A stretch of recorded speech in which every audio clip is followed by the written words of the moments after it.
దేవునికి మహిమ ఘనత ప్రభావం కలుగును గాక. మేల్కొల్పు ప్రార్థన వీక్షకులందరికీ మరొక శుభోదయపు దీవెనలు ఆశీర్వచనములు తెలియజేస్తూ దేవుని యొక్క నిజ సేవకుడిగా మీకు శుభములు చెప్పడానికి సంతోషిస్తున్నాను, అతిశయపడుతున్నాను నా ప్రభునామను బట్టి. అందరూ కూడా బాగున్నారని, ఆరోగ్యంగా ఉన్నారని నేను భావిస్తూ ఉన్నాను. ప్రియ సహోదరుడా, ఆరోగ్యంగా ఉన్నారని నేను భావిస్తున్నానని ఎందుకు ఈ మాట చెప్తున్నానంటే, ఆరోగ్యమే మహాభాగ్యమని మనకు ఒక సామెత ఉంది. హెల్త్ ఈజ్ వెల్త్ అని ఒక నానుడి ఇంగ్లీషులో ఉంది, తెలుగులో ఉంది, బహుశా అన్ని భాషలలో కూడా ఇది ఉండే ఉంటుంది. ఆరోగ్యమే మహాభాగ్యం అంటే ఆరోగ్యంగా ఉంటే దానికి మించినటువంటి భాగ్యము లేదా సంపద మరొకటి లేదు. నీ యొక్క దేహమంతా కూడా ఆరోగ్యదాయకమైనటువంటి స్థితిలో నిత్యము ఉండాలని నీ ఆరోగ్యం కొరకు నిత్యము నేను ప్రార్థన చేస్తూ ఉంటాను. మీ అందరి కొరకు నా అనుదిన ప్రార్థనలో జ్ఞాపకం చేసుకోవడానికి గల కారణం ఏమిటంటే, అది మీకు మహాభాగ్యమని, ఆరోగ్యాన్ని సమృద్ధిగా అనుగ్రహించమని ప్రభుని అడుగుతుంటాను. నా కుటుంబానికి ఇమ్మని అడుగుతాను, సంఘ సహవాసములు ఉన్న వారందరికీ ఇమ్మని అడుగుతాను. ఈ మేల్కొల్పు ప్రార్థన సహవాసములో ఈ వీక్షకులందరి కొరకు అడుగుతూ ఉంటాను. ప్రియ సహోదరుడా, అది దేవుని నుండి మనకి అనుగ్రహింపబడే గొప్ప భాగ్యం. ఎందుకని దీనికి ఎంత సీరియస్నెస్ అంటే, యోబు ఒక మాటలో తేల్చేస్తాడు. ఏమనంటే, నా వ్యాధి నా మూలుగు కంటే భారంగా ఉన్నది. అంటే వ్యాధి వచ్చినప్పుడు వ్యాధి వలన కలిగేటటువంటి బాధ తీవ్రతను బట్టి ఆ రోగి ఏం చేస్తుంటాడంటే మూలుగుతూ ఉంటాడు. అంటే ఆ వ్యాధి యొక్క బాధను మాటల్లో చెప్పడానికి ఆ మాటలు సరిపోవు కాబట్టి మూలుగు ద్వారా తన యొక్క భావాన్ని వ్యక్తం చేస్తుంటాడు.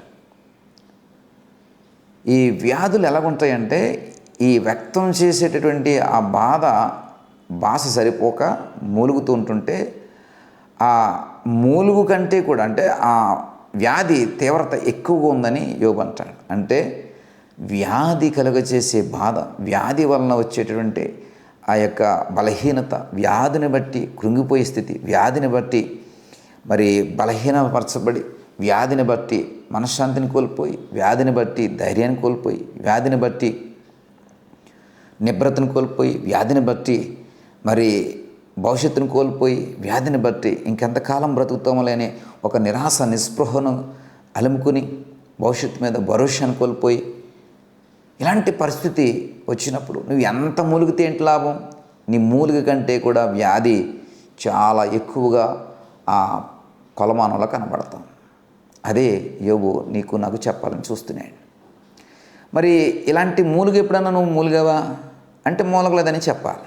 అంటే నిన్ను అంతగా బాధించే వ్యాధి ఏది కూడా నీ దరిని చేరలేదు కదా.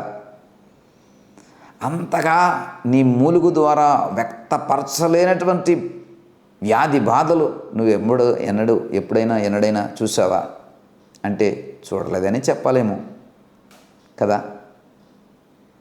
అంటే ఎంత ఆరోగ్యదాయకమైనటువంటి పరిస్థితుల్లో దేవుడు నీకు ఇస్తున్నాడు. నేను ఒక పేపర్లో ఇక్కడ న్యూస్ చదివా. తల్లి రుద్రాలైపోయింది, తన కూతురు దగ్గర ఉంటుంది. కూతురి భర్త విడిచాడు, అంటే భర్త లేడు, విడిచిపెట్టేశాడు. ఈ కూతురికి ఒక విధమైనటువంటి అనారోగ్యంతో బాధపడతాం, బలహీనత, వ్యాధి సమస్యలతో బాధపడతాం.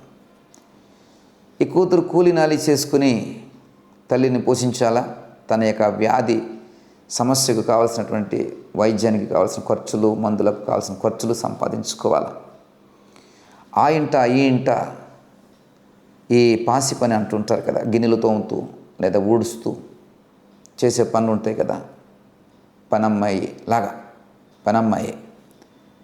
ఆ వచ్చే రాబడి సరిపోవట్లేదు, వచ్చే జీతం సరిపోవట్లేదు, లేదా వచ్చే కూలి సరిపోవట్లేదు. ఒక పక్కన తన వ్యాధి తనని బాధిస్తుంది. ఆ వ్యాధి ఎంతగా ఉందంటే తాను మూలుగును బట్టి ఆ బాధను వ్యక్తం చేయలేనంత తీవ్రంగా ఆ వ్యాధి ఉంది. కాబట్టి ఆ వ్యాధిని నయం చేసుకోగలిగే శక్తి ఆమెకు లేదు. మూలుగు ద్వారా వ్యక్తం చేద్దామంటే ఆ మూలుగు ద్వారా వ్యక్తం చేయగలిగేటువంటి ఆ భావం సరిపోవట్లేదు. ఒక పక్కన తల్లిని, రుద్రాలని తల్లిని చూసుకోలేమని ఆవిడికి సఫరీలు ఇవ్వాలి, ఆవిడికి భోజనం పెట్టాలి, ఆవిడికి మరి చక్కగా ఆహారం పెట్టి పోషించాలి. ఇవన్నీ కూడా ఆ యొక్క సహోదరుని మరి కలిసివేసి మరి మనస్తాపానికి గురి చేసే, తన యొక్క బలహీనతను బట్టి కృంగిపోయినటువంటి స్థితిలో ఏం చేయాలో దిక్కుతోచినటువంటి పరిస్థితుల్లో ఆ యొక్క సహోదరి తన తల్లిని తీసుకుని నిన్ను హాస్పిటల్ తీసుకెళ్తాను అని చెప్పి తల్లిని తీసుకుని ఆ కూతురు బయటికి వచ్చి ఆ కాలగొట్టంట వెళ్తున్న సమయంలో ఆ కాలువలోనికి తల్లిని ఒకసారిగా తోసివేసేసింది. విస్తృతంగా ప్రవహిస్తున్నటువంటి కాలువ నీరు. ఇది 2 రోజుల క్రితం తూర్పుగోదావరి జిల్లాలో జరిగింది. ఆ తల్లిని తోసేయడమే కాదు, ఈమె కూడా ఆ ఉధృతంగా ప్రవహిస్తున్నటువంటి కాలువ నీటిలో ఈమె కూడా దూకేసింది. తల్లి వెనకాల ఆమెను తోసేసి ఈమె కూడా దూకేసింది. ఇప్పుడు ఆ మృతదేహము, తల్లి యొక్క మృతదేహం దొరికింది, తోసివేసిన కూతురి యొక్క మృతదేహం ఇంకా వెతుకుతూ ఉన్నారు. చూడండి ఎంత హృదయ విదారకమైనటువంటి పరిస్థితి. దేని బట్టండి, తన వ్యాధిని వ్యక్తం చేయగలిగే అంత మూలుగు ఆమె యొక్క స్థితిలో లేదు. ఆ మూలుగు ద్వారా తన వ్యాధి యొక్క బాధను వ్యక్తం చేయలేకపోయింది. ఎవరు కూడా ఆ మూలుగును బట్టి స్పందించలేకపోయారు. అంటే ఆ మూలుగు కంటే కూడా వ్యాధి యొక్క తీవ్రత అధికంగా ఉంది. ఎవరు కూడా తెలిసిన వారు, లేదా పక్కింటి వారు, లేదా గ్రామస్తులు, లేదా వీధిలో నివసించేవారు ఎవరు కూడా రెస్పాండ్ అవ్వాలా. ఆ మూలుగు కంటే ఆమె యొక్క వ్యాధి చాలా ఎక్కువగా ఉంది. మరి ఒక్కసారి దేవుని యొక్క కృపను ఒకసారి జ్ఞాపం చేసుకో ప్రియ సహోదరుడా. ఎందుకు నీవు ప్రతిరోజు దేవుని నామాన్ని జ్ఞాపం చేసుకోవాలి? ఎందుకు ప్రతిరోజు దేవుని యొక్క నామాన్ని స్మరించుకుంటూ ఆయనకి కృతజ్ఞతాస్తుతులు చెల్లించాలి? ఎందుకు ప్రతిరోజు ఆయనకి స్తుతియాగముగా నీ రోజును ప్రారంభ గడియల్లోనే ప్రారంభించాలి? ఆల్ దీస్ రీజన్స్, అన్ని కారణాలే కదా. ప్రియ సహోదరుడా, సహోదరి, ఎంత దీవెనకరమైన పరిస్థితుల్లో దేవుడు ఇచ్చాడు. రండి మేల్కొలుపు ప్రార్థనలో ప్రతిరోజు నీ దేవుడిని జ్ఞాపం చేసుకోవడానికి, ఆయన నామమును జ్ఞాపం చేసుకుంటే చాలండి. నువ్వు సంపాదించుకోవడానికి కావలసినటువంటి సామర్థ్యాన్ని ఆయన నీకు ఇస్తాడు. ఆ సంపదను బట్టి నువ్వు వైద్యం చేయించుకోగలుగుతావు, ఆ సంపదను బట్టి నువ్వు భుజించగలుగుతావు, ఆ సంపదను బట్టి నువ్వు బట్ట కట్టగలుగుతావు, ఆ సంపదను బట్టి చక్కటి ఇంట్లో నివాసం ఉండగలుగుతావు. ఆ సంపదను బట్టి భవిష్యత్తు మీద నీకు భరోసా ఉంటుంది, నమ్మకం ఉంటుంది. ఆ సంపద బట్టి నీ పిల్లలు ఆనందిస్తారు. ఇదే కదా ఆయనలో ఉన్నటువంటి సౌభాగ్యం. ఎక్కడ దొరుకుతుందండి ఇది? నీ దేవునిలో దొరుకుతుంది. నీ దేవుడి దగ్గర మాత్రమే దొరుకుతుంది. రండి, మీ కొరకు చిన్న ప్రార్థన చేస్తా.